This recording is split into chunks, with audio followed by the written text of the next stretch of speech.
Donc, pour aujourd'hui, il va falloir faire un dossier. Donc, c'est le premier cours. Il va falloir faire un dossier qui commence par M10J19. Voilà, M10J19, exactement écrit comme ça. Et puis après, vous pouvez indiquer que c'est CGR2, cours 1. C'est vous qui voyez ce que vous indiquez par la suite. OK, donc je vous ai donné aussi l'adresse du serveur qu'il va falloir utiliser.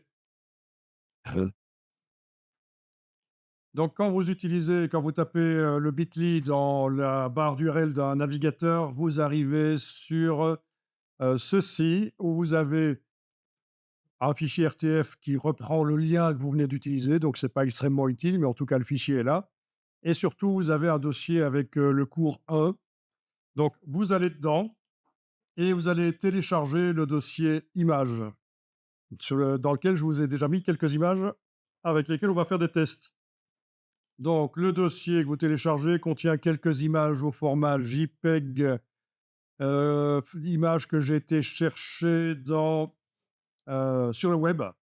Alors oui, il y en a certaines qui sont un peu longues. Si on les télécharge sur un PC dans un sous-dossier, d'un sous-dossier, d'un sous-dossier, ça risque de ne pas vouloir décompresser. On va voir. Normalement, sur un Mac, il n'y a aucun problème, mais les noms, je remarque, sont parfois un peu longs. Mais dans ce cas-là, si sur PC, ça ne veut pas se dézipper, quand vous faites clic droit, extraire sur le zip, il faut le mettre à la racine du disque dur, hein. Au lieu de le mettre dans un dossier c'est à la racine. Mais vraiment sur le Mac, vous n'aurez pas de problème. C'est sur le PC qu'il y a des limitations qui peuvent être faites. On peut les faire sauter d'ailleurs, les limitations, hein.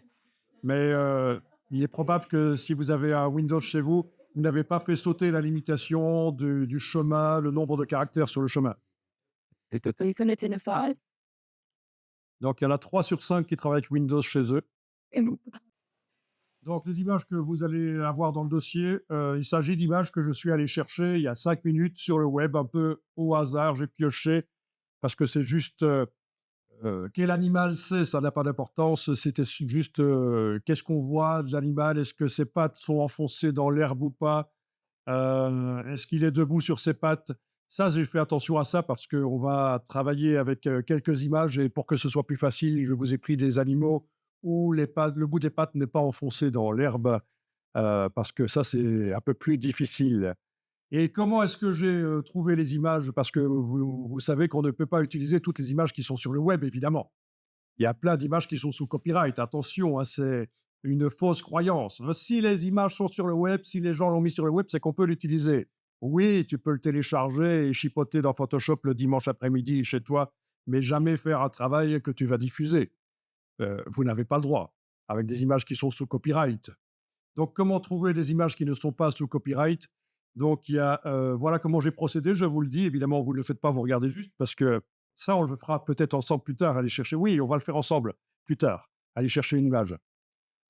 Donc, Brown Bear, c'est ce que j'ai cherché ici, par exemple, mais j'ai cherché évidemment d'autres choses avant. J'ai affiché d'abord, je suis allé dans la partie images. Et d'abord, il faut que je dise aussi que je suis sur Bing et pas sur Google, parce que Google n'a pas le bouton à cause d'un litige avec une banque d'images qui s'appelle Getty. Ils ont dû retirer le bouton qui permet d'afficher les images en haute définition avec tous leurs pixels. Donc, je suis allé sur Bing qui, lui, n'a pas ce problème. Euh, voilà, ça, c'est déjà une première chose. Bing.com. Donc, dans la partie images de Bing.com, je suis allé afficher les filtres. Parmi les filtres, j'ai demandé 2 choses. J'ai demandé qu'il m'affiche uniquement des images qui font minimum 1000 pixels sur 1000. Donc, c'est ce qu'on appelle combien est-ce qu'il y a de pixels dans l'image si elle fait minimum 1000 sur 1000. Hein? Oui. Et ça fait combien 1000 par 1000? 100 000. Oh non, sérieusement, c'est une blague. 1 million, évidemment. Ah, ça, je confirme. 1 million, ben oui. Et c'est ce qu'on appelle, figurez-vous, vous avez déjà entendu le terme, c'est un mégapixel. D'accord? Donc, quand vous avez un appareil photo sur votre smartphone ou sur votre appareil photo numérique et qu'il est indiqué qu'il est 8 mégapixels ou 24 mégapixels, ça veut dire qu'il produit des images qui contiennent 8 millions de pixels ou 24 millions de pixels Bon, c'est un peu plus compliqué que ça parce que parfois il y a un peu tromperie sur la marchandise, mais en gros, c'est ça. Voilà. En natif, sans devoir multiplier artificiellement les pixels.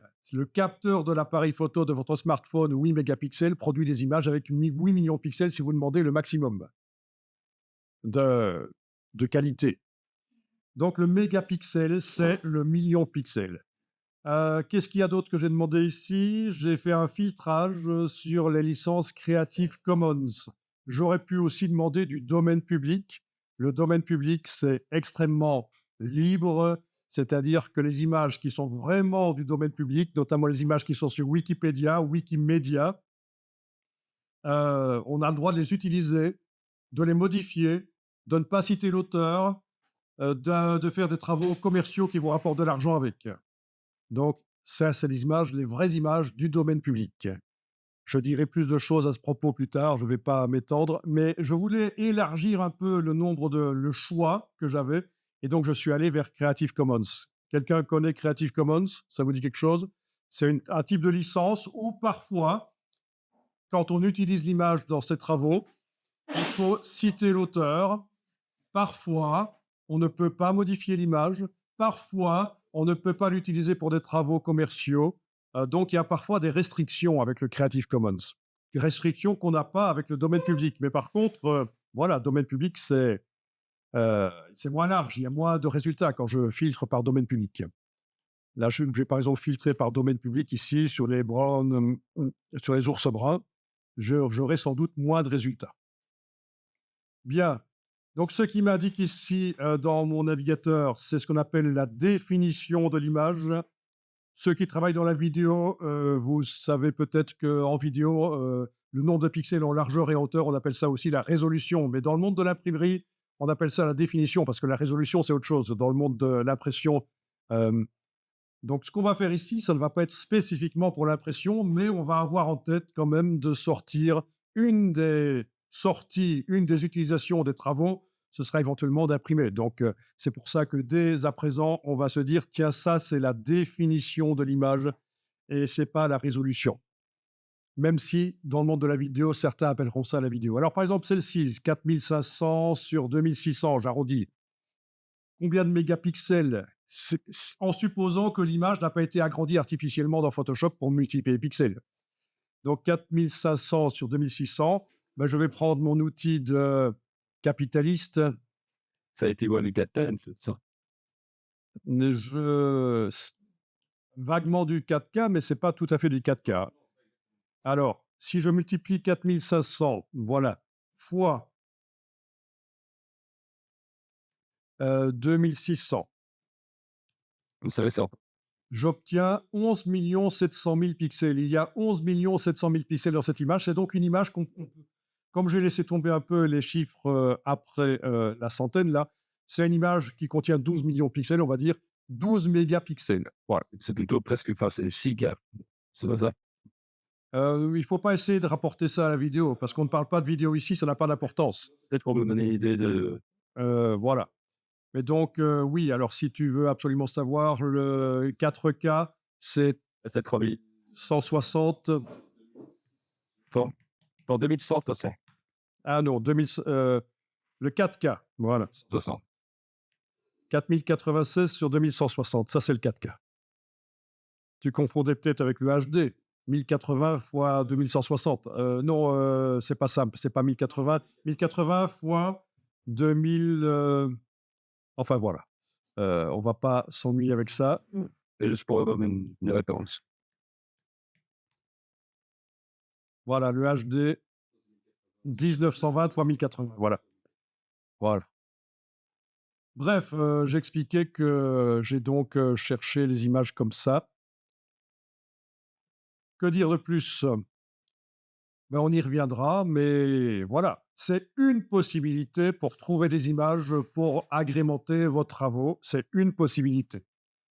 C'est un peu ennuyeux parce que généralement, c'est des formats PNG, qu'on appelle aussi PNG, ou du JPEG, le JPG, ou JPEG.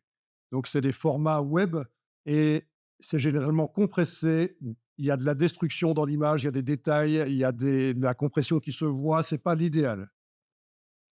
Oui, en effet, le JPEG, il y a de la compression, mais le PNG, il y en a pas, ou alors elle est non destructive. Donc si on peut avoir des images PNG, c'est encore mieux. Oui, me débauche.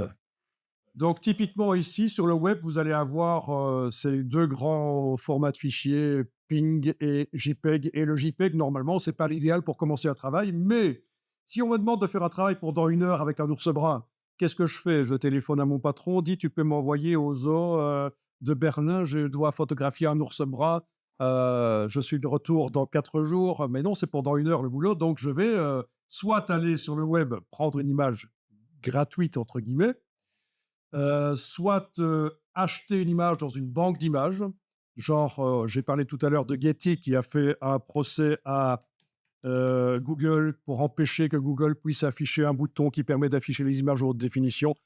Donc c'est ce qu'on appelle une banque d'images, et donc là, dans certaines banques d'images, on va payer un certain prix en fonction de la taille à laquelle on utilise l'image, le nombre d'exemplaires, à quel point elle va être diffusée, ou alors c'est un forfait. Donc dans certaines banques d'images, notamment Adobe Stock, ce sera plutôt un forfait, et dans d'autres banques d'images, on va tenir compte de la couverture géographique et du nombre d'exemplaires, de la taille, est-ce que c'est sur une couverture ou pas?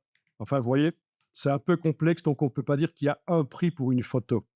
Voilà, voilà, OK. Donc voilà, les prix. Acheter une licence, petit format 150, format moyen, grand format, et alors, vous voulez utiliser, l'image, que personne d'autre ne puisse utiliser après, l'acheter, voilà, donc il va falloir, ils mettent même pas le prix ici pour le market freeze, geler le marché, voilà. Vous voyez à peu près, c'est un peu ce genre de prix qu'on a. Donc des banques d'images, il y en a plein.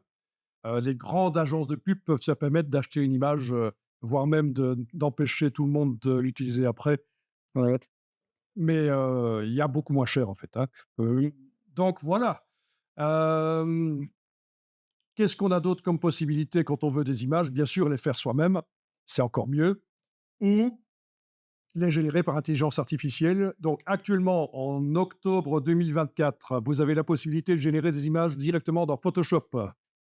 La qualité est moins bonne que si vous allez sur l'intelligence artificielle en ligne de Adobe, firefly.adobe.com, parce que là, il y a plus de détails. On va d'ailleurs peut-être faire un petit test, vite fait. Mais ça change. Avec la version 2025 de Photoshop, Firefly est intégré à Photoshop. C'est le moteur Firefly complet intégré à Photoshop, et donc vous aurez des qualités d'image meilleures, aussi bien que dans l'application web, firefly.adobe.com. Donc avec notre version ici de Photoshop, on n'est pas encore, avec la version 2025, et ses nouvelles mises à jour. Vous devriez remarquer une différence si vous générez dans Photoshop ou si vous générez dans, Firefly. On va faire un test d'ailleurs, on va faire le test. Donc on est d'accord que d'ici novembre, décembre 2024, normalement, dans Photoshop directement, on aura de la bonne qualité, la super qualité, beaucoup de détails. C'est surtout ça la différence. Ah, OK. Donc, actuellement, en octobre 2024, le moteur Firefly, qui fait des images avec beaucoup de détails, est intégré seulement dans la version bêta de Photoshop, Bien, bien. pas dans la version standard. Il faut attendre encore que ce soit des mises à jour futures, novembre, décembre peut-être, pour que ce soit vraiment intégré. Je vais sûrement partir. Voilà, que dire de plus? Et oui, vous avez aussi plein d'autres intelligences artificielles, même meilleures que celles de Adobe, pour générer des images. Il y a mieux, mais c'est payant. Hem, voilà, mais Adobe s'améliore beaucoup, beaucoup, et puis ils visent maintenant la vidéo, génération de vidéo. Ils visent la génération d'objets 3D.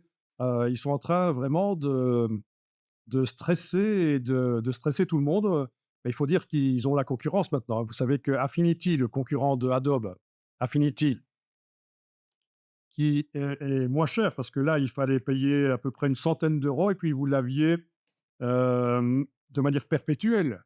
C'est pas 100 € par mois, c'est 100 € une fois, et même moins cher. Mais donc le concurrent de Adobe, Affinity, voilà, ça c'est pour, juste la version, le Photoshop de Affinity. on va dire, qui s'appelle Affinity Photo. Mais si vous achetez les 3 logiciels qui concurrencent Photoshop, Illustrator, InDesign, donc Affinity Photo, Affinity Designer, Affinity Publisher, c'est 180 € et souvent ils font moitié prix, hein. Souvent il y a des promotions, vous avez moitié prix, une fois pour toutes, vous avez cet achat-là. Donc c'est un gros concurrent de Adobe et donc Adobe essaye de se positionner, d'autant plus que Affinity vient d'être acheté, récemment, c'était en avril, je pense. Alors, ce qui m'a étonné, c'est qu'il y a plein de gens qui utilisent Affinity, qui sont passés à côté de ça. Ça a été racheté par, vous savez, Canva. Vous connaissez Canva? Ah, Voilà. Eh bien, Canva a racheté Affinity. Tout le monde s'attendait à ce que ce soit Adobe qui rachète Affinity, mais c'est Canva. Donc, Canva, qui a déjà des outils avec plein d'IA dedans, euh, principalement pour les community managers, même maintenant, va intégrer progressivement tous des logiciels similaires à ceux de Adobe. Alors, Canva peut être intéressant pour faire des choses très simples, surtout pour des community managers. ah, Voilà, parce qu'il y a pas mal d'automatisation pour faire rapidement des mises en page, des choses pas mal. pour être en relation directe. Bon alors, par rapport aux marques, pour que vous voyez un peu ce que ça pèse, hein, je vous ai mis ici combien vaut Adobe.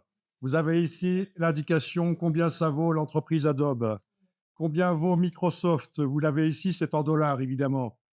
Je ne sais pas si vous connaissez, le B c'est billion, c'est des milliards. Le T c'est trillion, c'est des milliers de milliards. Euh, voilà, vous avez ici Apple, vous avez ici Canva. Donc, je vous ai remis ça en milliards ici au-dessus. Adobe vaut actuellement à bourse 218 milliards, Microsoft 3050 milliards, Apple 3430 et Canva 25 milliards. Comme ça, vous voyez à peu près que vraiment Canva est un outsider. En fait, tu as pas remboursé les têtes, là. Ok, donc ça c'est la petite introduction parce que je voulais quand même vous dire d'où venaient les images et surtout vous préciser que vous n'avez pas le droit d'utiliser tout ce qu'il y a du web. Bon, ben puisqu'on en a parlé, on va faire quand même un peu de génération d'intelligence artificielle dans Photoshop. Bon, ben on va tenter une génération dans Photoshop, hein. Je vais tenter justement la génération d'un ours brun à côté d'un étang, par exemple. Voilà, donc je vais faire un nouveau fichier dans Photoshop. OK. Au niveau de la taille du fichier, je vais aller chercher par exemple dans la partie impression. Je vais faire un format lettre horizontal. Donc les formats A4, c'est en général à éviter parce que ça fait trop penser aux documents administratifs. Donc regardez les magazines, c'est rarement du format A4, c'est plus un format un peu plus carré comme le format lettre. Bon, donc on est à 11 pouces sur 8, mais en centimètres, ça nous fait 27,94 sur 20,32. C'est d'ailleurs indiqué. Ah non, c'est pas indiqué ici. En centimètres, voilà, 300 pixels par pouce, c'est la résolution, l'intensité des pixels. Vous n'avez rien à changer en fait, hein, juste impression, lettre, et vous cliquez sur créer, et voilà votre document. Alors chez moi, j'ai des palettes sur la droite, je vais m'en débarrasser rapidement, parce que oui, il y a plusieurs manières de faire. Certains formateurs vont vous dire rangez les palettes d'une certaine manière sur la droite. Moi, je vais vous dire faites-les disparaître. Et en fonction de la palette dont on a besoin, on ira la chercher dans le menu fenêtre. Donc, on va se débarrasser de toutes les palettes de droite. Essayez d'enfoncer la touche tabulation sur le clavier. La touche tabulation, c'est celle qui est juste à gauche de la touche A sur le clavier AZERTY. Je vous montre sur mon clavier ici. Voilà, ça, c'est la touche tabulation. Activez, enfoncez la touche tabulation. Vous voyez que toutes les palettes disparaissent. Réappuyez sur tabulation, elles reviennent. Maintenant, vous allez essayer la même chose, mais pendant que vous enfoncez tabulation, il va falloir que la touche Shift, la touche majuscule, ici, soit enfoncée. Attention, on ne parle pas de Caps Lock, verrouillage majuscule, on parle de Shift majuscule. Donc, vous avez Shift majuscule enfoncé. Et pendant que vous avez Shift enfoncé, vous enfoncez tabulation. Vous voyez, c'est uniquement les palettes de droite. Ça marche comme ça dans les autres logiciels Adobe, c'est super intéressant. Donc, faites disparaître les palettes de droite. Voilà, alors l'image qui est là, on peut la faire passer plein écran parce qu'on est sur un Mac et elle n'est pas d'office plein écran. Sur un PC, elle serait peut-être d'office plein écran. Vous allez enfoncer la touche F sur le clavier. Et c'est là qu'on me demande F1, F2, F3, mais quel F Mais la touche F. Oh, voilà, F. comme full. Il a fait quoi avec elle? Ah, mais ça va être bon. Ça a la même plein écran. Après, vous avez évidemment la barre d'espacement sur le clavier, la grosse barre en bas du clavier, qui est le raccourci la main. Quand vous avez la barre d'espacement enfoncée, vous avez la main, vous pouvez enfoncer, bouger, c'est pour bouger l'image sur l'écran. Vous avez bien sûr le Alt, Alt, roulette de la souris. Donc sur certains claviers, ça s'appelle Option, ça s'appelle pas Alt. Pendant que Alt est enfoncé, la roulette de la souris, voilà. Vous avez, comme dans tous les logiciels Adobe, la possibilité ici dans la palette des outils de double-cliquer sur la main dans la palette des outils. L'outil main, vous double-cliquez sur lui. Il y en a certains qui font ça. Ils prennent la main. Oh, je double-clique, ça fait rien. Non, on double-clique sur la main là. Ah, voilà. Et ça remet plein écran. Donc, regardez, si je zoome en arrière, que je mets sur le côté, là, je double-clique sur la main, ça revient plein écran. C'est super. Ça marche comme ça dans Illustrator et InDesign aussi. Alors, on va tester. Donc, il nous faut menu fenêtre, barre des tâches contextuelles, si elle n'est pas déjà affichée chez vous. Voilà, elle est là. Donc, vous avez généré une image. On va tester. Je pense qu'il fallait faire une sélection pour que ça fonctionne, mais on va voir si là, ça fonctionne directement. Générer une image, ça devrait le faire. Donc, tout change en permanence. Alors, qu'est-ce qu'on veut type photo, oui. Type photo, image de référence, on ne va pas en prendre ici. Donc, image de référence, il n'y en a pas. Effet spécial non plus. On va juste indiquer ici ce qu'on veut. Ben, je vais l'indiquer, je vais tenter en français. Et si ça ne marche pas, j'essaierai en anglais. Normalement, ça accepte presque 80 langues.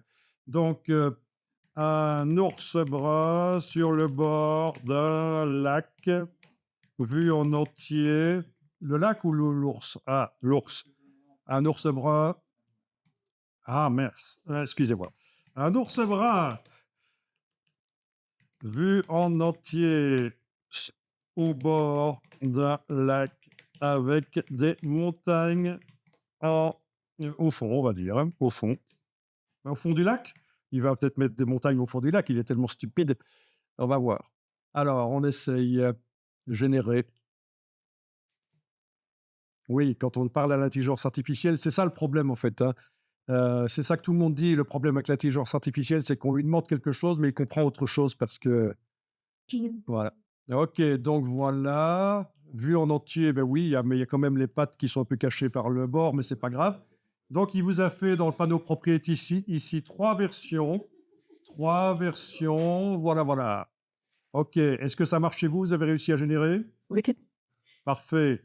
Après, il y a différentes choses qui peuvent être faites. Dans la prochaine version de Photoshop, il y aura une option pour accentuer les détails. Ici, oui, une option pour supprimer l'arrière-plan.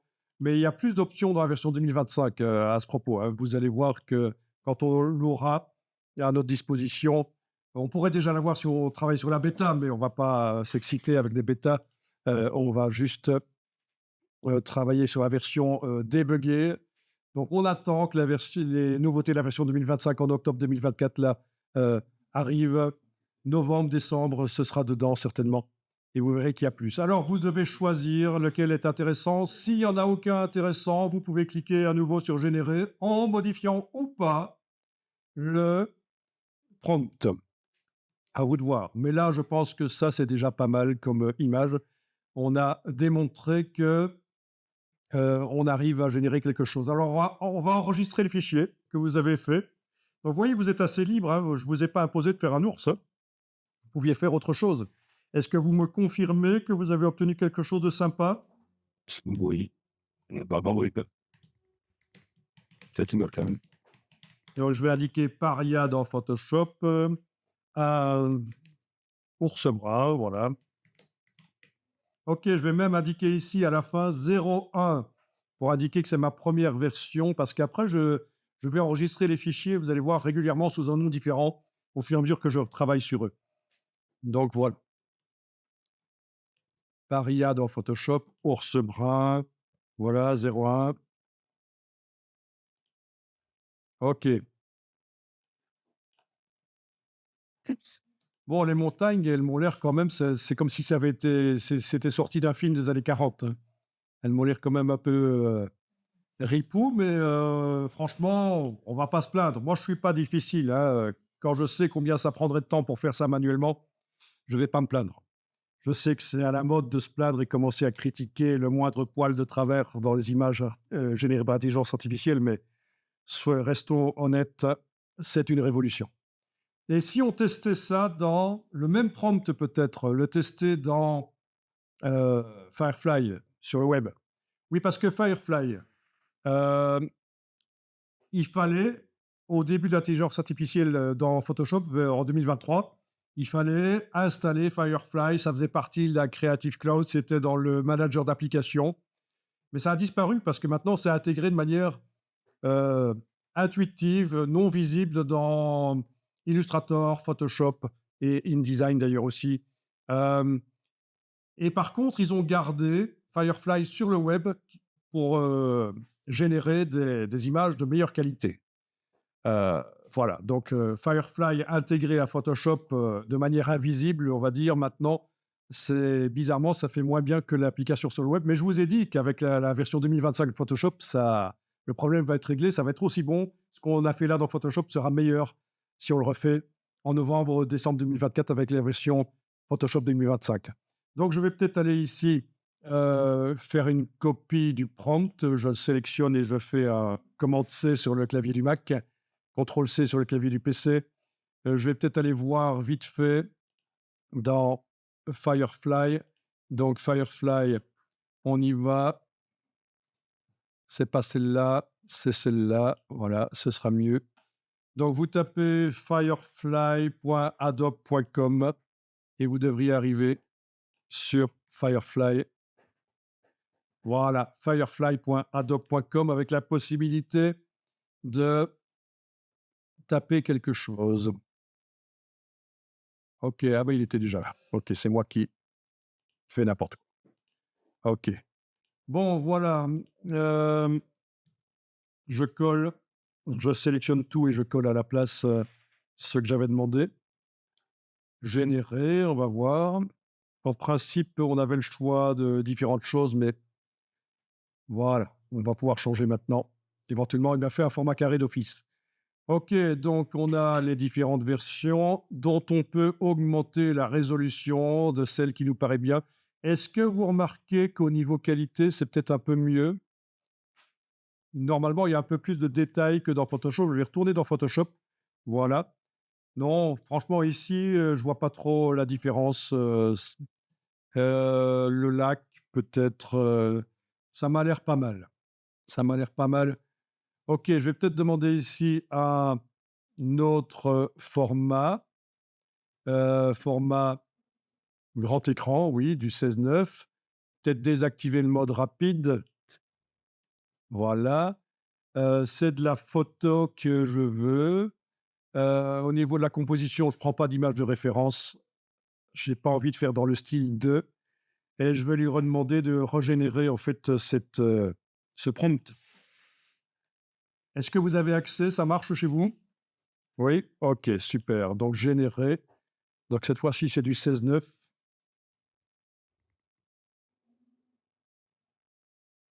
C'est hypnotique. Si je m'endors, vous me réveillez. Ok. Ah, voilà. Bon. Ah oui, pas mal quand même. Ok. Donc,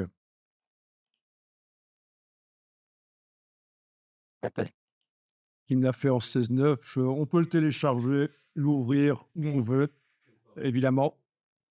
Non, monsieur Thierry. Bah, c'est là que je peux être. C'est ce moteur, Vraiment ça qui va être. mais oui, enfin, c'est déjà ça qu'on a dans Photoshop.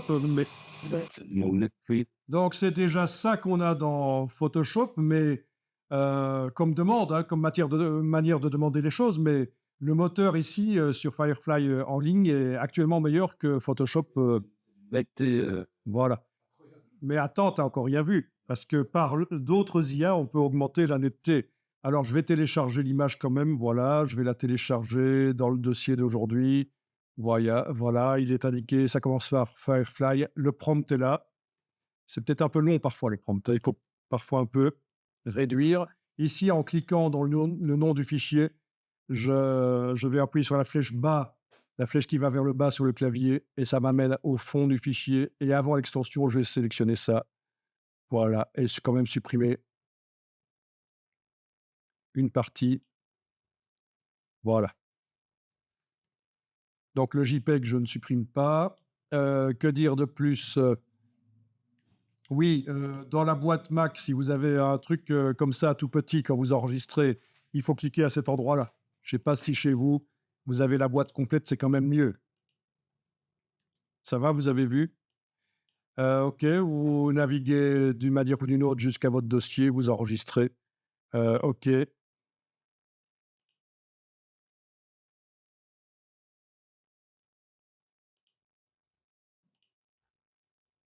Stop. voilà donc certaines parmi vous ont, sur l'image qui est montrée, la possibilité d'augmenter la résolution. C'est quand vous avez demandé l'option, carré. Mais ici, je ne l'ai pas, donc je vais cliquer directement. C'est directement la résolution maximale et je télécharge, avec, ce bouton-là. Voilà, voilà. OK, on va ouvrir ça dans Photoshop. Donc, on a notre image qui avait été générée dans Photoshop. Alors, une autre manière de faire, nous, on est allé par la barre contextuelle. Une autre manière de faire, je vous montre, fichier nouveau.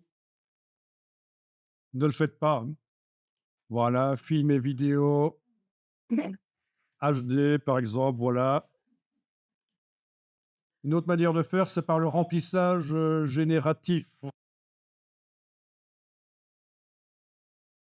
Édition remplissage génératif, mais il n'est visible que si vous avez les petits pointillés sur le bord de l'image, c'est-à-dire une sélection. Et donc, c'est pour ça qu'avant, il faut faire sélection, tout sélectionner, édition, remplissage génératif. Ceci, vous ne le faites pas parce qu'on a fait l'autre méthode par la barre des tâches contextuelles. C'est pas plus mal, mais je vous montre, hein. Édition, remplissage génératif, voilà. Et il y a quand même beaucoup moins de paramètres à mettre, et donc c'est moins bien.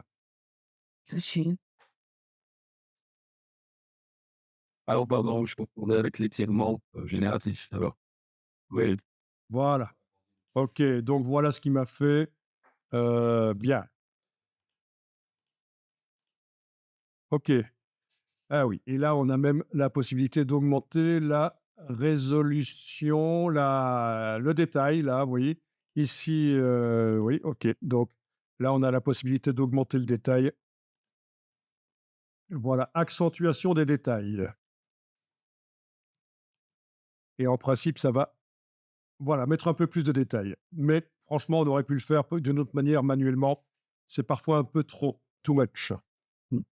OK, je vais, fermer cette image-là ou je vais l'enregistrer, pour les archives, mais ça, vous ne faites pas.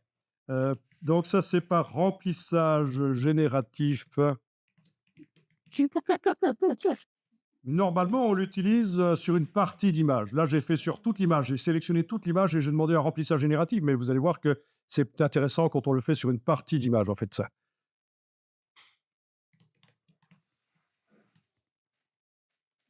Voilà, et je ferme, commande W, ce qui correspond à un fichier fermé. Voilà. Donc ici, ce qui est étonnant, c'est que nous n'avons pas la possibilité d'augmenter la netteté, mais c'est pas grave parce qu'il y a plein d'autres manières de le faire dans Photoshop. Donc par la manière dont on a fait, ici, par la barre. OK, alors,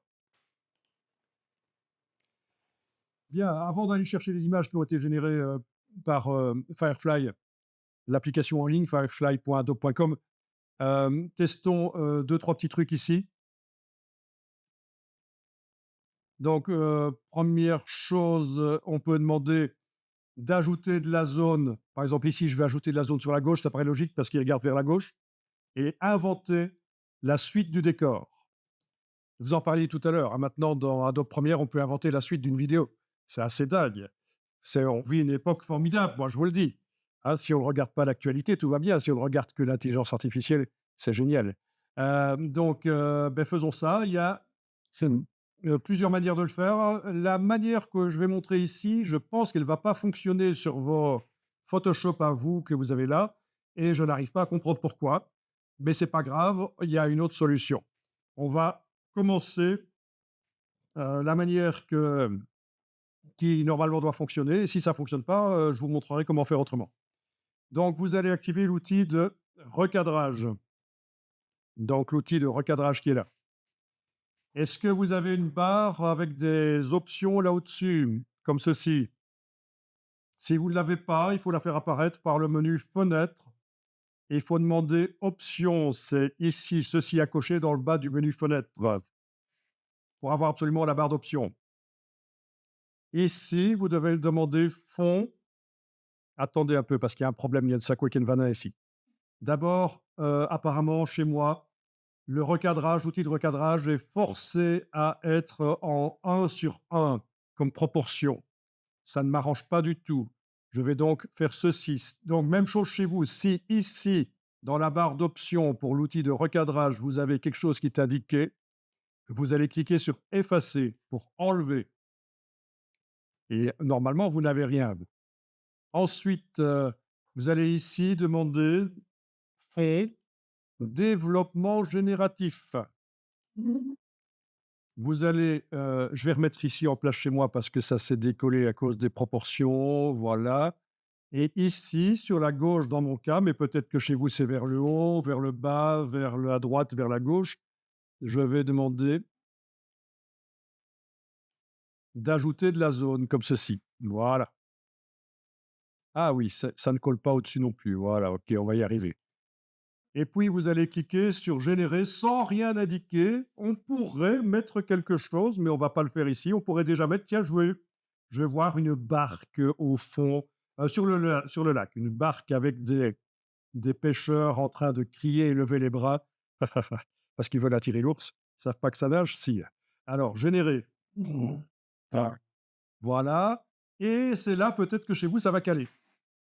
Est-ce que ça marche ou pas chez vous? Ça fonctionne? Impeccable.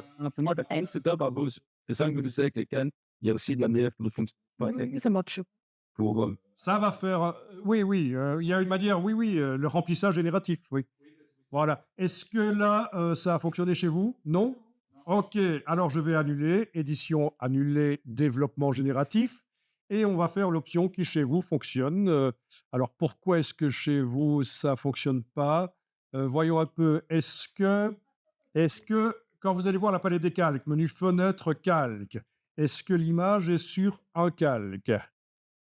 Au-dessus d'un arrière-plan blanc? Oui, non, peut-être? OK, donc vous avez aussi la même chose que moi, donc le problème chez vous ne vient pas de là, donc on va faire, autrement, vous allez voir, c'est assez facile. Vous allez donc, annuler, le recadrage en quelque sorte, parce que oui, ajouter de la zone avec l'outil de recadrage, c'est considéré comme du recadrage, hein. Alors qu'en principe, le recadrage, c'est couper une partie de l'image, mais là, dans Photoshop, ajouter de la zone en tirant, en dehors, en agrandissant, c'est du recadrage aussi. Donc vous, pouvez quitter éventuellement l'outil de cadrage et revenir dessus. Ensuite, oui, voilà, vous avez le cadre qui revient normalement. Ensuite, là au-dessus, à la place de fond développement génératif, vous allez demander fond transparent ou fond arrière-plan, peut-être si vous avez, une image, aplatie, et les 2 sont possibles. Est-ce que vous avez fond transparent? C'est l'autre option à la place de développement génératif, c'est l'autre option que vous avez? Ou il est marqué arrière-plan? Oui, non, peut-être? moi, j'ai un transparent. C'est ça, transparent ou fond transparent qu'il est indiqué? Oh, comme ça. Transparent. OK, c'est parfait. Mais s'il était indiqué arrière-plan, ça marche aussi, hein. Ça dépend si on est sur un calque, d'arrière-plan, on a aplati l'image avant ou pas, ou si on est sur un calque où on peut ajouter de la transparence. Voilà. En tout cas, voilà, outil de recadrage, vous allez maintenant, heu, vous zoomez en arrière, alt roulette, vous prenez, une partie et vous agrandissez dans un sens. Voilà. Alors pourquoi est-ce qu'il m'a resserré là? Mais ça va aller. Voilà et vous allez cliquer sur le petit, V pour valider. Voilà. Donc vous avez ajouté de la zone transparente. Là, vous allez faire ceci. Vous allez prendre cet outil-là, vous allez, en dehors de l'image, commencer à appuyer et bouger. vous gardez le bouton de la souris appuyé, le bouton gauche, et vous bougez, vous voyez que ça crée une sélection. En commençant comme ça en dehors de l'image, on est certain que ça va jusqu'au bord de l'image. Et puis, vous allez déborder sur une partie de l'image d'à côté. C'est important de déborder. Il ne faudrait pas faire ça, ni ça. Il faut déborder pour qu'il comprenne qu'il doit continuer le décor. Voilà. Est-ce que jusque-là, ça va pour faire votre sélection? Vos petits pointillés, ce qu'on appelle les défilés de fourmis, sont visibles. Ça veut dire qu'on travaille sur cette partie-là de l'image et on est sur le calque du dessus sans problème. Mais de toute façon, ça marcherait même si on n'est pas sur le calque du dessus. Et là, on va demander le remplissage génératif dans la barre du dessous, voilà, la barre contextuelle, vous l'avez. Alors, si toi, tu ne l'as pas, c'est menu fenêtre, barre des tâches contextuelles. Mais si tu ne l'as pas, c'est pas grave non plus, puisque tu peux aussi faire ceci, édition, remplissage génératif. Voilà. OK. Et alors, si tu n'indiques rien, si vous n'indiquez rien, ça va inventer, sans ajouter un élément en plus, la barque de pêcheur euh, ou quoi. Non, j'indique rien. Générer, voilà.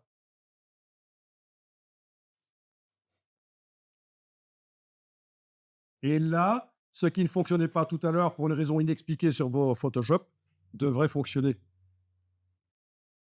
Excusez-moi. Voilà. C'est ça. Voilà.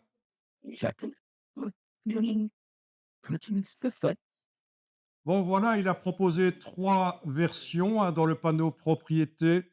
On clique sur l'une ou l'autre. On a la possibilité, là, d'améliorer éventuellement la netteté. Donc, il faut décider laquelle est la bonne. S'il n'y en a aucune bonne, vous régénérez. Mais là, je pense qu'il y en a qui sont pas mal quand même. Ouais, ça me plaît bien, peut-être. Voilà. Ça fait un peu Nouvelle-Zélande ou Hawaï, mais c'est bien.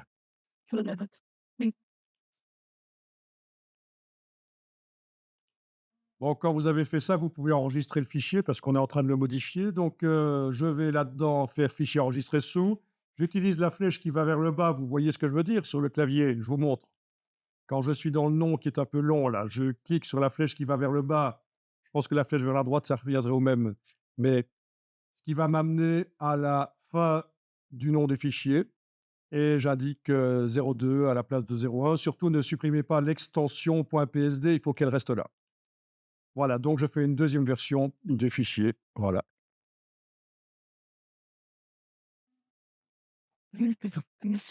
Donc, si je ferme le fichier et que je le réouvre, les 3 versions seront toujours là dans le panneau propriété, parce qu'on a à faire ici. Qu'est-ce qu'on a fait d'ailleurs? Il faut aller voir dans la palette de calque, menu fenêtre calque. Il faut aller voir qu'on vient de créer un calque de remplissage génératif. Voilà. Donc, si c'est mis au-dessus du calque qu'on avait créé précédemment, la génération d'images. Voilà. Et ce calque, quand il est activé, quand on le sélectionne comme ça, hein, voilà, comme ça, dans le panneau propriété, on voit les 3 versions accessibles encore. Bien. Bon, alors, idéalement, pour avoir quelque chose de net, d'aussi net que ce qui a été fait précédemment, il faut faire des sélections pointillées de 1000 sur 1000. Et dans la version 2025 de Photoshop, ce sera 2000 sur 2000 pixels. Et idéalement, ce qui arrive parfois, c'est que quand on fait du remplissage génératif comme ça, c'est plus flou que le reste de l'image. Mais là, ça va parce qu'en fait, on a travaillé sur quelque chose, un arrière-plan qui était déjà flou, ça ne se voit pas trop que... Mais donc, c'est quelque chose qu'on ne va pas faire maintenant, mais on y reviendra éventuellement. Il faut juste savoir que normalement, la génération d'images dans Photoshop là, est optimisée jusqu'à 1000 sur 1000 pixels. Au-delà, ça devient flou, ce qui remplit. Donc, il y a des solutions, il y a des possibilités de contourner ce problème. Mais là, je pense que chez vous, est-ce que vous voyez que ce qu'il a ajouté comme zone, c'est vraiment beaucoup plus flou que le reste? Pas vraiment. Ça a l'air d'aller. Là, je suis en train d'enlever l'œil et de remettre l'œil en face du calque qu'il vient de faire. Comme c'est pareil, donc ça va. Si vous faites ça sur une vraie image avec plein de netteté, et que vous faites une trop grande sélection, ça risque de pas aller. Quelle était la taille de la sélection d'ailleurs ici, qui a été faite? Je vais juste vous le dire chez moi. Hem,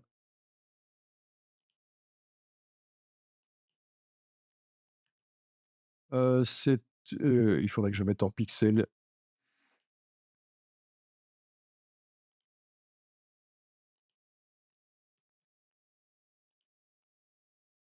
Oui, la taille de la sélection qui a été faite chez moi est de 2100, 2200 sur 2500 et donc normalement ça crée des choses qui sont trop floues, mais une chance pour moi, le décor à l'arrière était flou et donc ça ne se voit pas que ça a généré du flou. Bon, ce que je viens de faire là, vous ne devez pas le faire, hein, c'est juste, OK, on va y arriver. Voilà. OK. Bon, alors quelle est la taille de l'image en pixels? La taille de l'image en centimètres, on ne s'en occupe pas du tout dans Photoshop, sauf si on veut, et c'est rare, imprimer directement au départ de Photoshop sur une imprimante. Là, on va s'occuper de la taille en centimètres. Mais la plupart du temps, on fait passer l'image dans un autre logiciel, dans InDesign, pour faire la finalisation, imprimer, faire le PDF pour l'impression. Donc, en général, dans Photoshop, la taille en centimètres n'a absolument aucune importance. Alors, on va aller dans Image, taille de l'image pour voir quelle est la taille en pixels, parce que ça, les pixels, ça compte pour Photoshop. C'est son unité de mesure à lui. Menu Image, taille de l'image. On voit ici, chez moi en tout cas, que l'image fait 5100 sur 2500. Voilà. Alors, ce que vous pourriez faire, c'est ici, si ce n'est pas déjà le cas, mettre centimètres, centimètres. OK. Donc là, on voit qu'avec une densité de pixels de 300 pixels sur 2,54 centimètres sur le papier, c'est ce qu'on appelle la résolution, l'image s'imprimera à 43 centimètres sur 21, mais vraiment, ça n'a pas d'importance ici. Ce qui compte, c'est la définition de l'image. Vous avez une image différente de moi, vous l'avez agrandie plus ou moins avec le développement génératif, ajouter le décor. Donc, vous n'avez pas, bien sûr, la même dimension en centimètres que moi. Mais ça fait quoi? Oui. Voilà, donc vraiment, contrairement à ce qu'on vous dit, faites attention. Normalement, ça, on ne s'en occupe pas dans Photoshop. C'est la seule chose qui compte, c'est la précision de l'image, la définition. Alors, vous allez faire ceci, vous allez décocher rééchantillonnage. C'est le moteur de multiplication des pixels ou de division du nombre de pixels. Voilà, si on veut multiplier le nombre de pixels dans une image ou diviser, réduire le nombre de pixels, c'est ceci qui doit être enclenché. Mais ici, je vous demande de le désenclencher. Et vous allez indiquer ici, par exemple, que vous voulez une image de 20 centimètres de large, 20, voilà. Vous voyez que la hauteur s'ajuste en fonction. Si à la place de 20, vous indiquez 80, voilà, vous avez la hauteur qui s'ajuste en fonction. On est d'accord? Donc le nombre de pixels de l'image ne change pas. Et ce qui se passe, c'est que la résolution, la densité des pixels sur le papier sur une distance d'un pouce, 2,54 centimètres, change forcément. Plus vous demandez que l'image s'imprime grande, voilà, 120 centimètres de large pour l'image, plus les pixels, il y en a moins sur une distance d'un pouce. C'est logique. C'est comme un élastique. Vous avez un élastique, il est composé d'une certaine quantité de matière. Vous tirez dessus, il est plus grand, mais il n'y a pas plus de matière. En réalité, par centimètre d'élastique, il y a moins de matière. Ben, c'est le même principe ici. Si je dis que l'image doit être à 15 centimètres de large, voilà, là, c'est un peu comme une éponge, là. J'appuie sur une éponge, il n'y a pas plus de matière, mais par centimètre, il y a plus de matière, oui. Donc c'est la logique. Voilà, ce qui nous intéresse, c'est juste d'aller voir. On a une image quand même assez précise. Vous pouvez cliquer sur OK.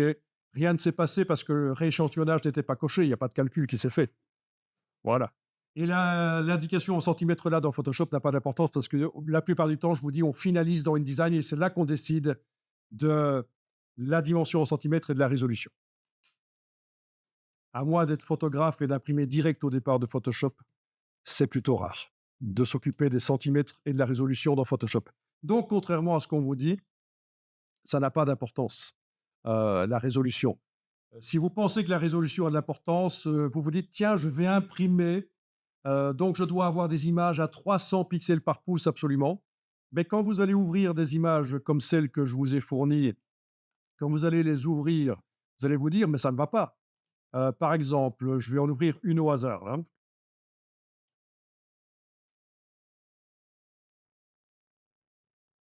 Voilà, celle-là, par exemple. Si je vais dans Images, taille de l'image, OK, celle-là, par hasard, à 300 pixels par pouce, la personne qui l'a mise sur le web a, mis 300 pixels par pouce dans l'image, donc on la récupère avec 300 pixels par pouce. Mauvais exemple. OK, si je prends l'image de ce chien, heu, image, taille de l'image. Ah, 300 pixels par pouce aussi, ça ne va pas, elles viennent toutes du même endroit ou quoi? C'était pas un chien, je sais. Heu, C'est ça. bon, l'image de ce capybara, par exemple, image, taille de l'image. Ah, voilà l'exemple que je cherchais. Vous vous dites: «Tiens, 72 pixels par pouce, c'est une image prévue pour un affichage sur écran.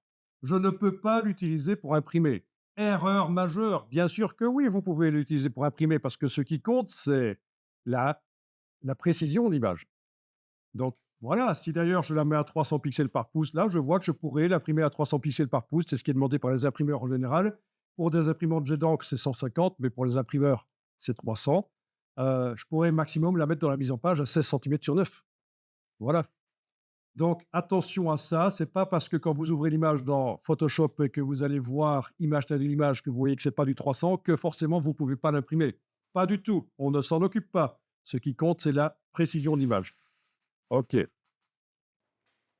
Alors, l'image a une certaine précision, c'est pas terrible quand même, hein. Quand on zoome, je sais pas si vous, quand vous zoomez, vous voyez que c'est pas extraordinaire la précision, ça sent l'agrandissement, en fait, on sent que l'image avait moins de pixels au départ, l'image générée, et qu'en réalité, Photoshop nous l'a fait, à l'envers. Il nous a, sans nous le dire, multiplié les pixels et c'est un peu lisse, c'est pas crispy, hein, c'est pas super net comme, qualité. Est-ce que vous remarquez la même chose quand vous zoomez? Alt roulette. Voilà. Regardez, si vous double-cliquez sur la loupe dans la palette des outils, vous double-cliquez sur la loupe, vous avez chaque pixel de l'image qui s'affiche sur un point d'écran. Évidemment, vu que vos écrans comportent beaucoup de pixels, vous n'allez peut-être pas voir que c'est un peu flou, mais en réalité, c'est flou. Alors, ce qu'on va faire ici, c'est qu'on va utiliser un système d'intelligence artificielle qui est intégré à Photoshop depuis quand même quelques années. C'est le super zoom pour multiplier les pixels dans l'image. Donc, certaines personnes vont vous dire, il ne faut jamais multiplier les pixels dans une image Photoshop parce que ça détruit la qualité, ça amène du flou. C'est pas vrai. Ça n'a jamais été vrai. J'ai fait des démonstrations depuis des dizaines d'années que c'est pas vrai. Euh, et depuis le super zoom, depuis 3 ans, en fait, c'est encore moins vrai. Alors on y va.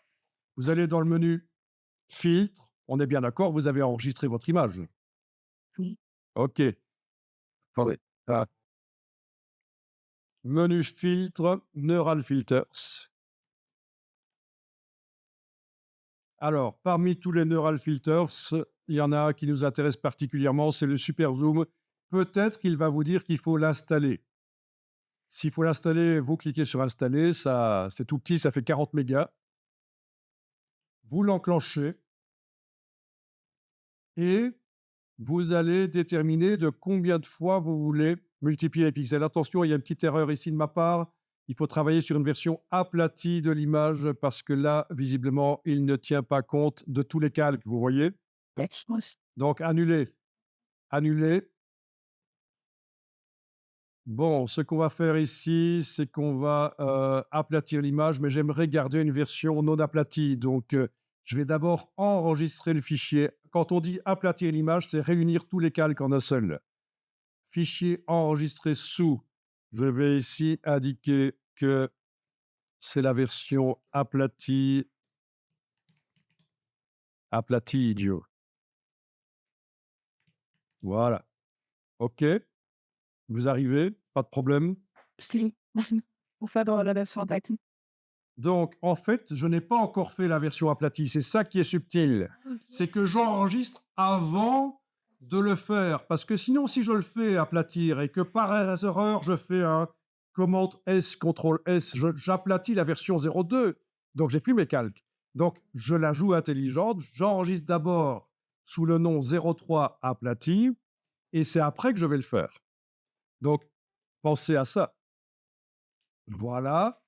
Ensuite, qu'est-ce qu'il faut faire? Eh bien, dans la palette des calques, bah, non, c'est pas dans la palette des calques, ça va se voir dans la palette des calques qu'on aplatit, mais c'est pas là que ça va se passer.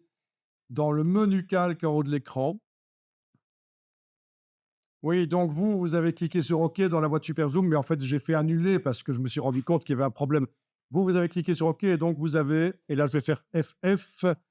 Voilà, je vais refaire l'erreur que vous avez faite, c'est donc filtre, Neural Filters, Super Zoom, OK. Voilà, donc ce qui se passe, c'est que vous avez obtenu quelque chose comme ceci. Mais en fait, ça, c'est l'image qui a été faite, par Super Zoom. Je vais pouvoir, je vais revenir sur l'image d'avant qui est dans l'onglet d'à côté, en fait. Voilà, c'est ça. Donc, est-ce que vous avez enregistré votre document en indiquant que c'est la version 03 aplatie? On est d'accord? C'est vrai.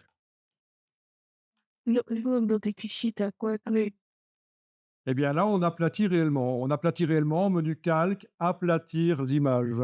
C'est réunir tous les calques en un seul. Voilà, parce que le Super Zoom veut que les calques soient réunis en un seul, ça marchera mieux. Sinon, ça ne marchait pas. Est-ce que vous voyez dans la palette des calques qu'il y a un seul calque maintenant? Normalement, oui. Donc, vous pouvez faire fichier enregistré. C'est pas enregistré sous. On veut pas changer le nom. On a déjà enregistré sous le nom 03 aplati juste avant. On met à jour le fichier qui est sur le disque dur. Voilà.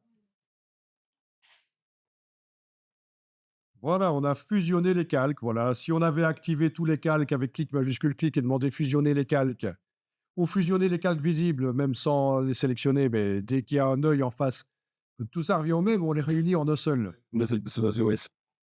Donc, je vous rappelle que ce qu'on essaye de faire ici, c'est de multiplier les pixels par intelligence artificielle pour améliorer la photo. Ça va peut-être pas marcher, ou ça va marcher, on va voir.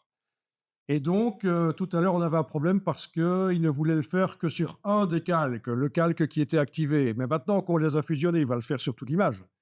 Alors, vous y allez, filtre, Neural Filters.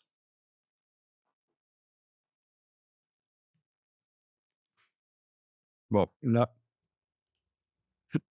j'ai fait une erreur, c'est que je suis allé le chercher là au-dessus, j'aurais pas dû. Il faut aller vraiment le chercher ici, en fait. Filtre, Neural Filters, 3 petits points. Voilà. Donc, vous activez le super zoom.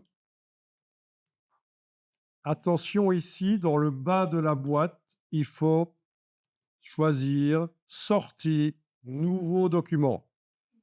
Oui, parce qu'on va multiplier les pixels. Donc, le document qu'on va créer va être plus grand que celui actuel. On n'a pas envie qu'il aille mettre ce nouveau document plus grand sur un des calques, sur un nouveau calque dans ce document-ci. On veut qu'il fasse un nouveau document. Donc, voilà, sortie, nouveau document. Ici, vous avez la loupe et vous allez pouvoir dire que vous voulez 4 fois plus de pixels. Si vous demandez 2 fois, ça fait 4 fois plus de pixels. Si vous demandez 3 fois, ça fait 9 fois plus de pixels. Vous voyez la logique? C'est 3 fois en hauteur, 3 fois en largeur, donc 9 fois en surface. Bon, je vais essayer 3 fois, par exemple. C'est énorme déjà, 3 fois. Ben oui, oui, c'est au carré, oui, oui. 3 fois, c'est déjà énorme, ça va faire beaucoup de pixels. Mais enfin, vous avez des ordinateurs qui sont puissants, qui devraient tenir la route. Donc déjà derrière, avec, la petite main, là, vous voyez qu'il y a une petite, palette d'outils, vous la voyez? Il y a une petite main. Déjà derrière, vous devriez voir la version améliorée. Alt roulette, vous pouvez aussi voir la version améliorée. En principe, c'est la version améliorée. OK. Bah, écoutez, chez moi, je trouve que c'est pas terrible. Parfois, en demandant 2 fois au lieu de 3, on obtient un résultat meilleur. Alors, quand le bouton OK ici devient bleu, ça veut dire que le calcul est fait et que derrière, ça vous montre ce que ça donne. Mais ne cliquez pas sur OK nécessairement. C'est juste que le calcul est en train de se faire. Ah, voilà. OK, vous voyez? Le bouton OK est devenu bleu. Cliquez pas dessus, mais ça indique juste qu'on vient de multiplier les pixels. Ah oui, quand même, là, ça se voit mieux. En fait, je pense que 3 fois tout à l'heure, il n'avait pas encore terminé le calcul tellement c'est lourd. Oui, moi, ça me prend 2 minutes. Ok, faites 2 fois. Quoi, il indique le temps que ça prend? Oui, moi, les Ah ouais. Ok. Donc, allez, on va multiplier juste par 4, c'est déjà pas mal. Vous avez une petite question? ouais. Bien, donc faites ça, mettez 2 fois. Nouveau document comme sortie. Vous avez ici euh, des options. Améliorer les détails de l'image, ok. S'il y avait un visage dans l'image, vous pourriez cocher améliorer les détails du visage. Vous pourriez réduire le grain, vous pourriez augmenter la netteté. Vous pourriez, s'il s'agissait d'une image JPEG avec des petits carrés de compression JPEG, vous voyez ce que je veux dire, on pourrait cocher ça pour les supprimer. Mais dans ce cas-ci, juste améliorer les détails de l'image et demander nouveau document 2 fois comme zoom, ça devrait être suffisant. Ça correspond. Donc le grain, c'est du bruit. Voilà, j'ai tapé grain photo dans Bing et voilà, on voit que le grain, c'est ça, c'est du bruit. Et ça, c'est des artefacts JPEG. Vous voyez l'espèce de quadrillage? C'est des artefacts JPEG, ça. Et on a du grain. Donc, parfois, c'est bien dans une photo, ça amène un côté authentique, sympa. Voilà, ça peut être très intéressant. Le lisse, complètement lisse, sans grain, on dit c'est pas nécessairement bien. Voilà. Et donc, c'est à ça que ça sert, l'option supprimer le grain qui avait. C'était comment que ça s'appelait? Oui, réduction du bruit, voilà. Le curseur réduction de bruit. Et donc, dans ce cas-ci, cliquez sur OK. Et voilà, ça va faire l'image. OK, elle est là. Halte roulette, la voilà. Ah, Vous remarquez la différence? C'est Zarbi, hein? Alors, il faut savoir que ce que Photoshop vient de vous faire là, il y a un logiciel d'IA payant qui le fait beaucoup mieux. Il s'appelle Magnify. Magnifique AI, en fait. Excusez-moi. Je vous montre juste ici que ce logiciel existe et qu'en fait, il fait beaucoup mieux que ce que Photoshop fait. Mais c'est payant. Il faut en avoir l'usage. Donc, si vous êtes surpris par la qualité de ce qui est montré ici, franchement, avec Magnifique AI, ça recrée vraiment du détail, c'est la folie. Donc, ce que je vais faire ici, c'est juste, ben, vous pouvez, ça va être un peu compliqué pour vous peut-être, mais on va quand même le faire. Ça fait partie de l'exercice Photoshop, de l'apprentissage de Photoshop. On va mettre côte à côte les 2 images. Donc, avec la touche F, il faut arriver à avoir les onglets. Vous enfoncez la touche F jusqu'à ce que vous voyez avec les onglets. Ça va, vous pouvez passer d'une image à l'autre, vous voyez?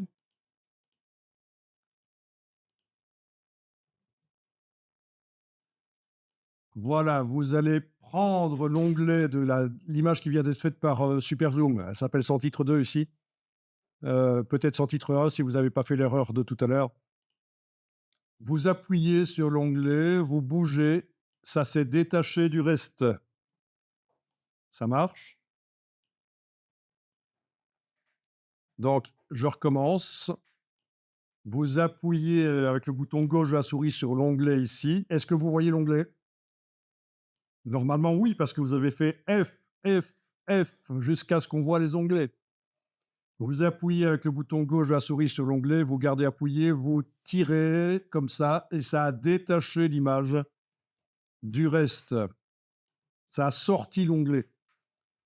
Donc, dans le groupe ici d'images, où il y en a peut-être qu'une seule d'ailleurs, ben, cette partie-là, vous allez juste redimensionner avec la petite case en bas à droite, comme ça, vous voyez. Vous survolez, il y a une double flèche, on arrive à redimensionner la fenêtre. Il y a d'autres manières de le faire, mais en voilà une simple en fait, hein. Et vous arrangez pour que ça occupe à peu près la moitié de l'écran comme ça. D'accord? Donc on peut l'agrandir sur tout l'écran, mais ce qui m'intéresse, c'est de la mettre à peu près sur la moitié de l'écran comme ça. Ouais. L'autre, je vais m'arranger aussi pour qu'elle se mette à peu près sur la moitié de l'écran comme ça. Voilà. Donc il faut l'agrandir par sa case en bas à droite, la bouger par sa fenêtre. Voilà. Sur PC, c'est à peu près la même procédure. C'est des procédures habituelles sur PC avec des fenêtres. C'est une question d'habitude. OK, quand on travaille sur les images de gauche en cliquant sur sa barre de titre, vous allez pouvoir Alt roulette, zoomer en avant, en arrière. Ce qui m'intéresse, c'est par exemple de voir la partie la plus importante ici, c'est quand même les yeux de l'ours. Voilà. Barre d'espacement pour bouger l'image dans sa fenêtre, vous vous souvenez.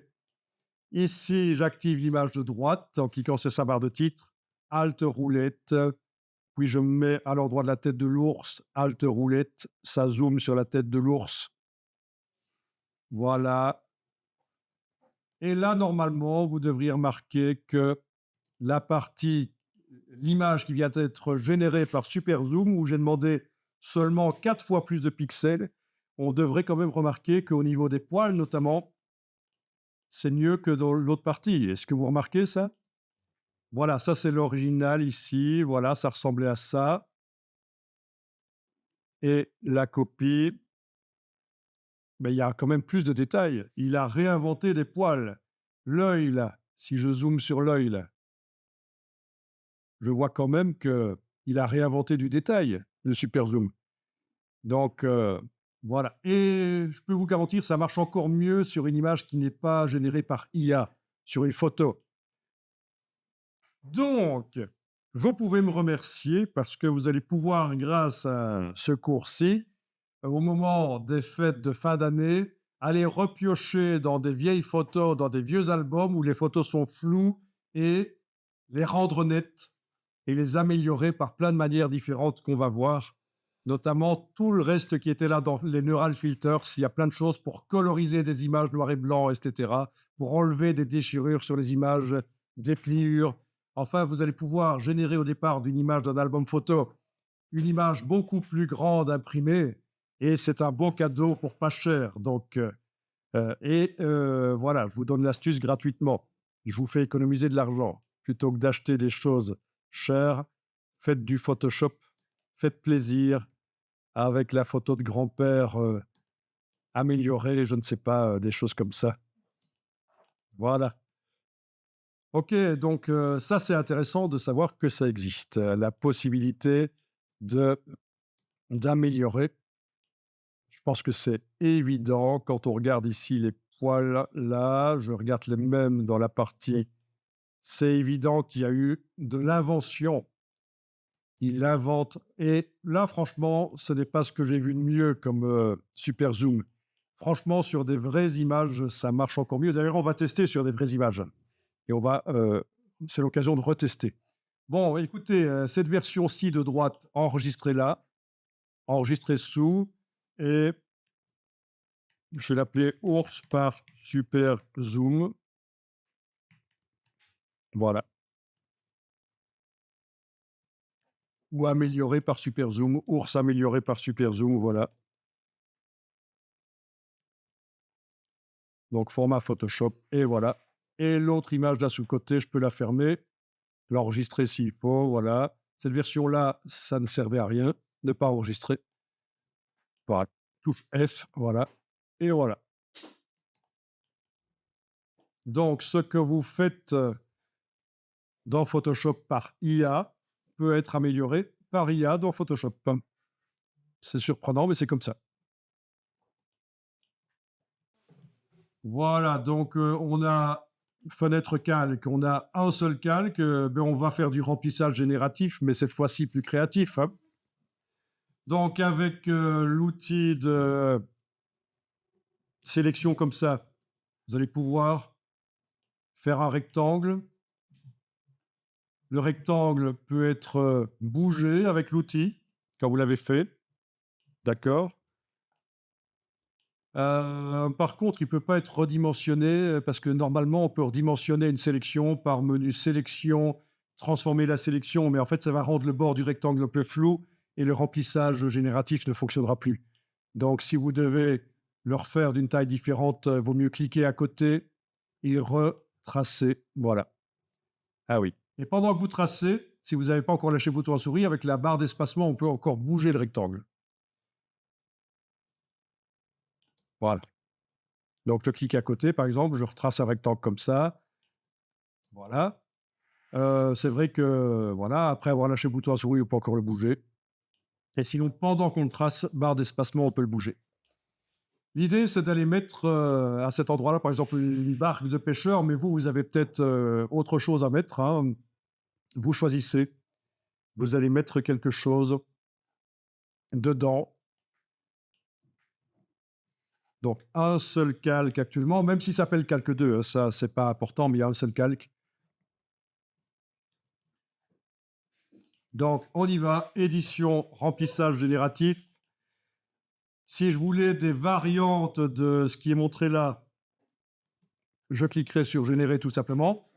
Mais comme je veux quelque chose vraiment dedans, et en général, c'est pas génial, on va voir ce qu'il va arriver à nous faire.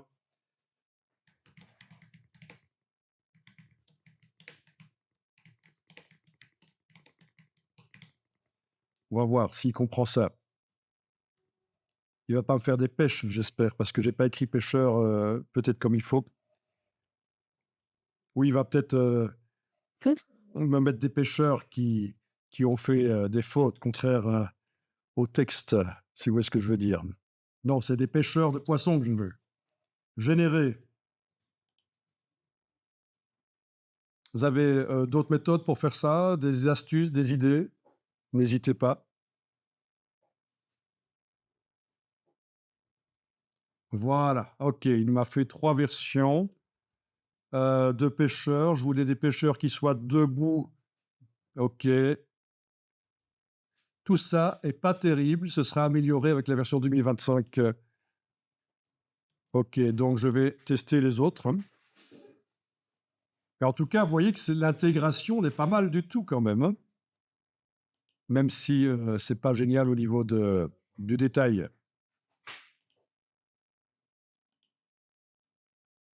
Ok, ça demandera du travail Photoshop.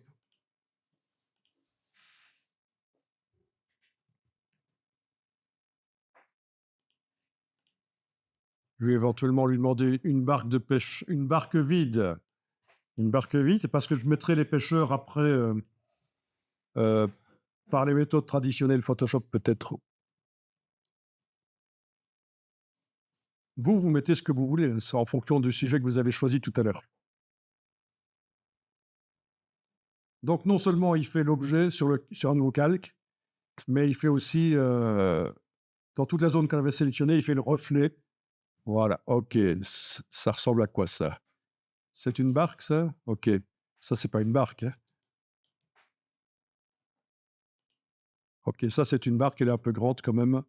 Il n'a pas trop compris. C'est pas génial, je vais lui demander de régénérer. À chaque fois, il va faire un calque. Non, il y a un seul calque en fait. Dans le même calque, il fait toutes mes versions en fait. Parce que j'ai pas désélectionné le calque, j'ai pas cliqué en dessous, donc il me fait dans le même calque toutes les versions, les recherches là. Ok.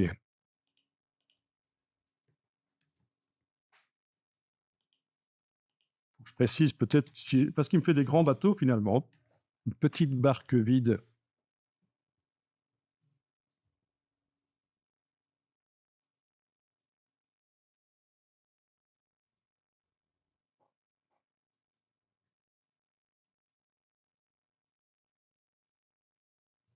Ok. Elles sont trop grandes en fait. Vous savez ce que je vais faire? Je vais cliquer sous les calques dans la palette des calques. Donc le calque du dessus n'est pas sélectionné. Et je vais enlever l'œil en face du calque du dessus. Donc je ne vois plus ce calque avec les barques, toutes les versions qu'il m'a faites. Et avec l'outil de sélection, je vais juste faire une sélection plus petite. Je veux une barque plus petite, mais je vais la faire. Voilà, c'est ça qui va déterminer la taille de la barque. Donc, édition, remplissage génératif.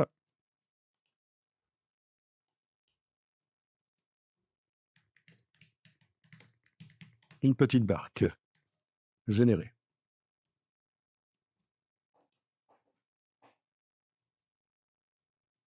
Ouais, pas étonnant qu'il me fait des barques trop grandes. La sélection était trop grande, en fait. Ah, voilà. Ça reste des bateaux simples. Trop complexes, justement.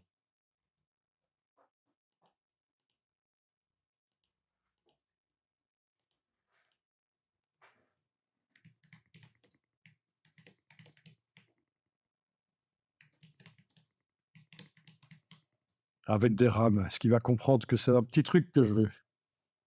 Est-ce que chez vous, ça fonctionne? Vous arrivez à générer? Vous avez droit à 1000 générations chaque mois dans toute la suite Adobe. 1000 générations chaque mois, donc OK, ben, ça devient un peu du n'importe quoi. Photoshop, là, actuellement, n'est pas le plus performant pour intégrer comme ça des objets, faire ce qu'on appelle de lean painting. Visiblement, ça ne marche pas extrêmement bien, mais ça, je le savais déjà. Est-ce que chez vous, vous avez obtenu finalement quelque chose de bien?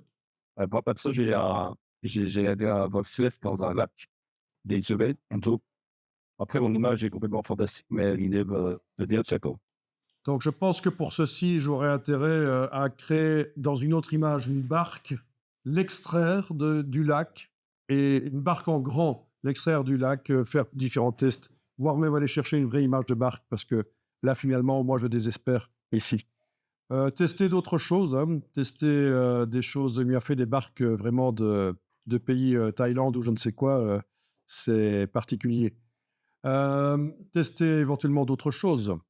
Hem, des choses délirantes. Vous voulez mettre un chapeau sur l'ours? Voyons un peu si ça marche avec le lasso, parce que je ne me souviens pas si on fait une sélection au lasso, est-ce que le remplissage génératif fonctionne? Oui, il fonctionne évidemment. Donc vous pouvez faire une sélection avec le lasso libre là. Vous entourez, voilà. Et le remplissage génératif,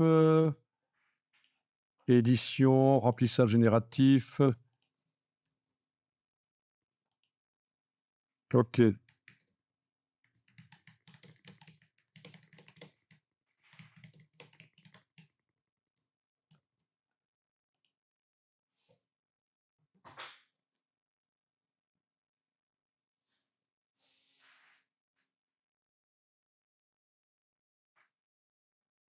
Comme ça, vous voyez un peu la logique, mais c'est pas évident.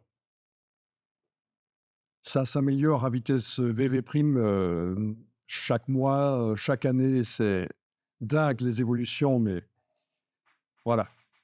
Les techniques traditionnelles Photoshop peuvent encore vraiment servir, hein. Ah voilà, je lui ai demandé un chapeau de paille, voilà ce qu'il me met. Est-ce que c'est un chapeau de paille? Ça, c'est un peu l'arnaque, on est sur Temu ou quoi? Heu, voilà, ça, c'est un chapeau de paille. OK, ça, c'en est pas un.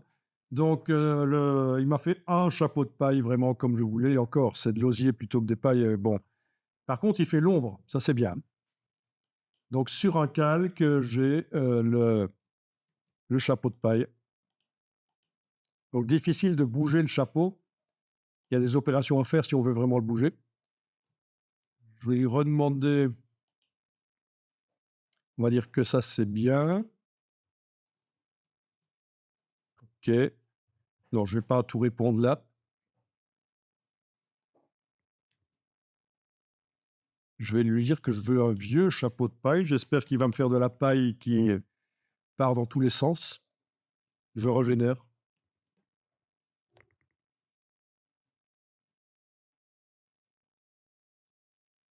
Ah, eh bien, ça ne marche pas bien, il ne comprend pas. Je vais le mettre en anglais, on va voir si en anglais ça marche mieux.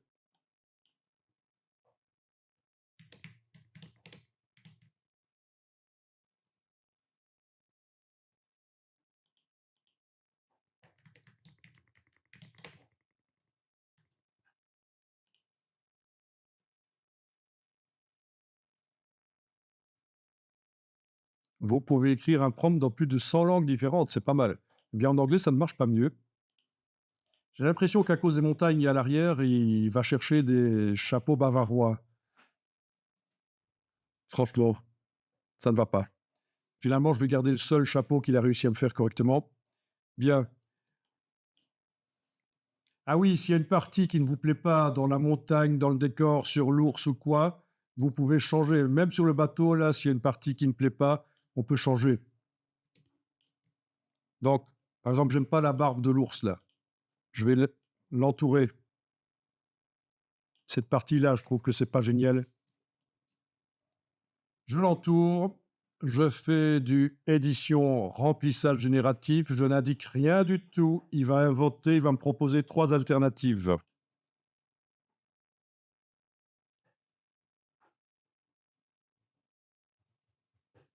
Vous avez pu tester? Voilà, 3 alternatives. 1, 2, 3. C'est pas génial, ça? Donc, si j'enlève l'œil en face du calque qui vient d'être fait, le calque de remplissage génératif, voilà ce que j'avais. Je trouvais pas ça génial. Donc, je remets l'œil. Donc, on peut corriger l'IA, l'ours qu'il avait fait par IA. Ça peut être corrigé. Donc, ça, c'est celle qu'on avait fait dans Photoshop. C'est pas celle qui vient de Firefly.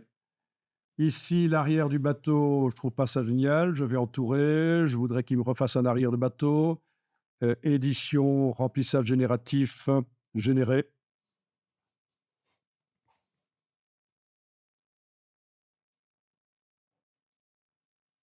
OK.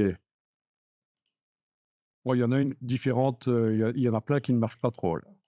Je vais régénérer parce que c'est pas génial.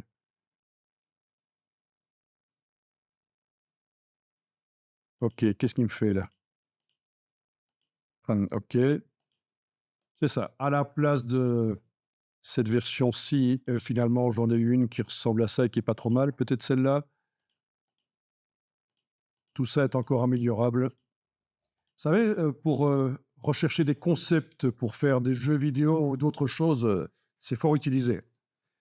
Alors vous avez des petits, rigolos, dans certaines boîtes qui ont dit: «Oui, nous allons utiliser l'IA, mais seulement pour faire des recherches de personnages, de décors, des recherches de concepts». Puis finalement, ils en arrivent à virer des gens parce qu'on retrouve quand même dans les jeux vidéo des choses qui ont été générées par IA. Vous voyez de quelle boîte je vais parler, Avec my cats. OK. Dernière chose que je teste ici, tiens, je vais entourer ça en forme de banane comme ça et je vais lui dire que je veux un collier de fleurs. Ah ben non, il faut que j'ajoute. Si je veux ajouter, c'est avec la touche Shift. Voilà, qu'on peut ajouter. Enlever, c'est avec la touche Alt, le lasso. Collier de fleurs, je veux un collier de fleurs là, je vais même faire un peu plus de zone ici en bas. Vous voyez ce que je fais là? Allez, édition, remplissage génératif.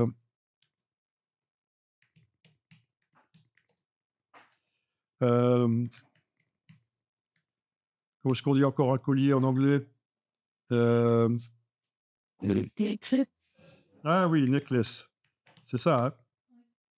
J'avais oublié.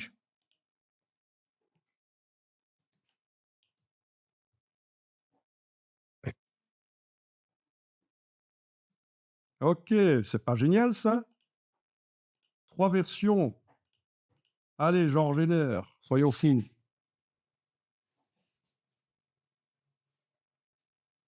Donc c'est très perturbant parce que pour faire ce genre de choses, avant l'IA, ça demandait quand même de connaître très bien Photoshop et ça prenait du temps. Ici, c'est pas mal. Finalement, celui-là, il est pas mal. OK. Allez, je vais enregistrer le fichier. Je vais indiquer que c'est la version 02, je vais pas écraser celle d'avant.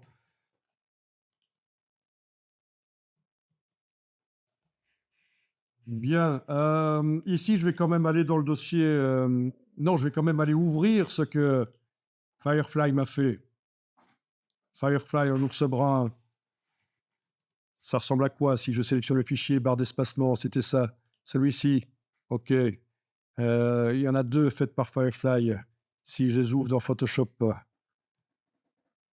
voilà, il est possible que la qualité soit un peu meilleure. Dans le menu fenêtre, dans le bas du menu fenêtre, vous avez la liste des fichiers ouverts actuellement dans Photoshop. Vous pouvez passer de l'un à l'autre comme ça. Dans le menu fenêtre, dans le bas du menu fenêtre, ou alors contrôle touche contrôle du Mac, tabulation, contrôle tabulation, passe d'une image à l'autre. C'est pratique.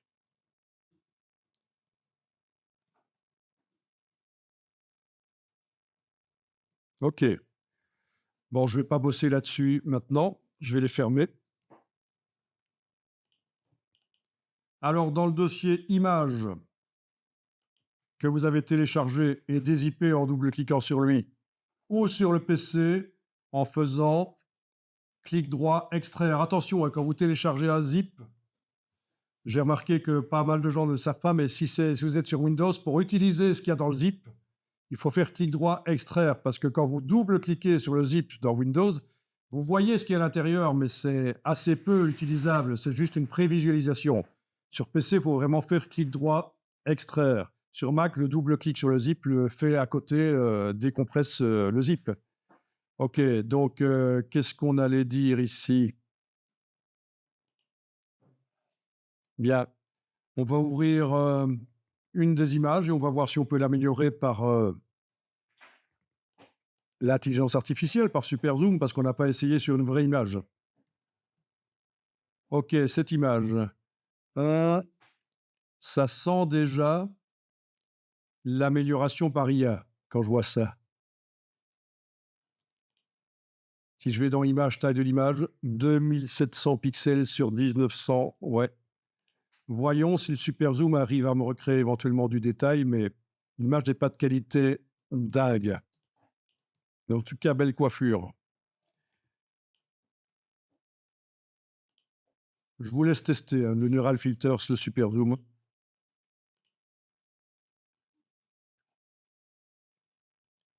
Ici, je vais peut-être cocher supprimer les artefacts JPEG parce qu'on en a forcément, c'est du JPEG. Quand le bouton devient bleu, le bouton OK, c'est que le calcul est terminé. Ah, qu'est-ce qui se passe là? Voyons un peu ça. Si je décoche supprimer les artefacts JPEG, en fait, ouais, en fait, c'est mieux dans ce cas-ci. Réduction du bruit, ça va lisser un peu. Le problème, c'est que ça prend du temps. Oh, ça lisse trop. Ça devient plastique, pas bon. Donc, je vais juste améliorer les détails à 2 fois. Nouveau document, OK. Et voilà. FF, je détache. Je mets sur le côté. Je mets sur le côté. Je compare.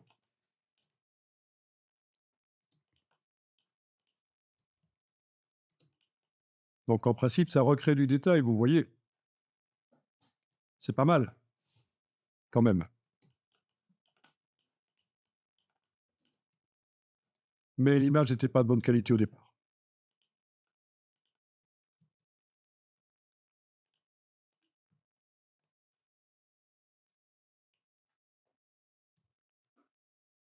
OK. Alors, je vais essayer avec celle-là.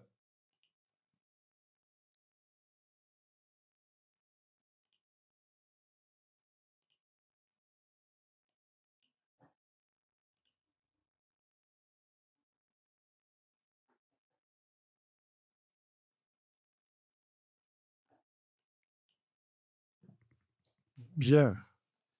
Alors, si vous devez acheter bientôt un ordinateur, j'ai ce qu'il faut pour éventuellement vous guider, mais il faut de toute façon vous guider dans votre achat, mais il faut de toute façon demander à plein de personnes différentes, hein. Mais je peux vous montrer quelque chose qui pourrait vous dégrossir le travail, que ce soit un Mac ou un PC. J'ai la possibilité de dégrossir le travail. N'achetez pas n'importe quoi, surtout si vous achetez d'occasion, hein. Si vous achetez d'occasion, par exemple, un Mac et que c'est pas une puce M, vous gâchez votre argent. Ça, vous n'arriverez pas à faire une puce qu'on appelle les puces silicone, donc qui commencent par M, M1, M2, M3. Vous n'arriverez pas à faire fonctionner les dernières versions des logiciels, c'est pas génial. Donc faites gaffe. Faites gaffe à pas acheter n'importe quoi. Ouais, so, Present. c'est aussi appelé, c'est because we have Yes, sir. OK, je clique sur OK. Et je rase. Voilà, touche F une fois, deux fois. Je détache, je mets à gauche ici, je mets à droite ici. Voyons, quand je compare, je pense que là, celle-ci, qui était déjà pas trop mal au départ, C'est ça. ça s'est amélioré. Ah, peut-être, ouais. Voilà, si je compare l'œil Non. et même les reflets là. Non, bah non. Il est juste un peu ça. Normalement, ça recrée du détail, ça recrée des pixels. Ou à droite, dans une note, en support dans le cadre de au milieu, voilà. Ou alors on fiche. L'oreille, Là, c'est Ouais, directement en fait, avec le manœuvre, c'est même fiche. voilà. Avant, après. L'oreille de l'ours, une toute petite partie de la photo. C'est assez dingue, quoi. Les poils entre l'œil et l'oreille.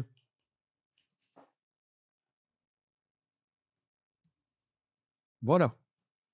Bon, ça fait pas encore de miracle et franchement, Magnifique AI est meilleur, mais ça va s'améliorer, ça ne peut que s'améliorer dans Photoshop.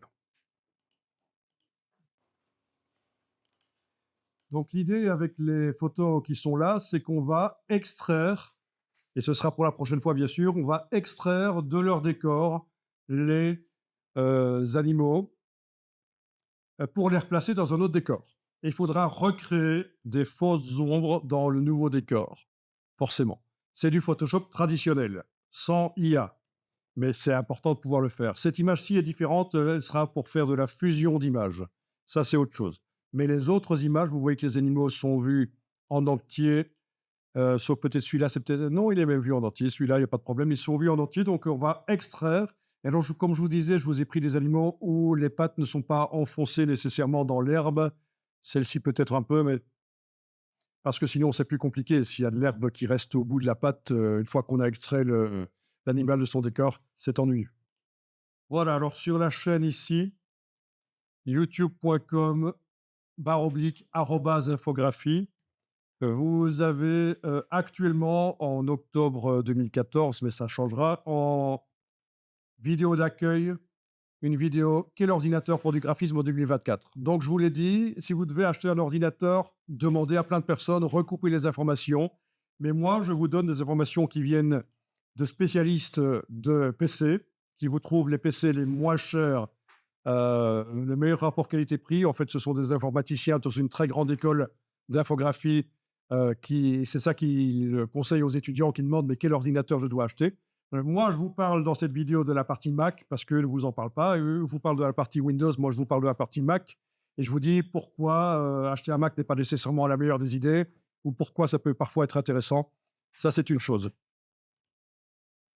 Alors, absolument aucune obligation par rapport à ce que je vais dire maintenant. Si vous avez le temps et la volonté de le faire, il est possible de déjà s'avancer dans Photoshop, déjà apprendre des choses. En tapant dans la barre d'URL d'un navigateur ce raccourci ici, ça va vous amener vers cette playlist ici. C'est une playlist, c'est costaud. Ça explique pas mal de choses dans Photoshop avec un exercice avec un lion qu'on prend dans son décor, la savane. Il y a même les pattes arrière qui n'existent pas, le bout des pattes arrière, il faut les recréer. Donc il y a tout un boulot. Ça dure 6h14 de vidéo, donc ça veut dire que pour regarder cette vidéo, si moi je devais la regarder, ça me prendrait un jour ou deux. Donc, mais voilà, vous avez la playlist avec les vidéos jusque 26 à peu près. Voilà. À vous de voir si ça vous intéresse ou pas. Je n'allais pas dire que je vous ai obligé à regarder 6 heures de vidéo avant le deuxième cours. Hein. Ce n'est pas du tout le cas. C'est juste une possibilité.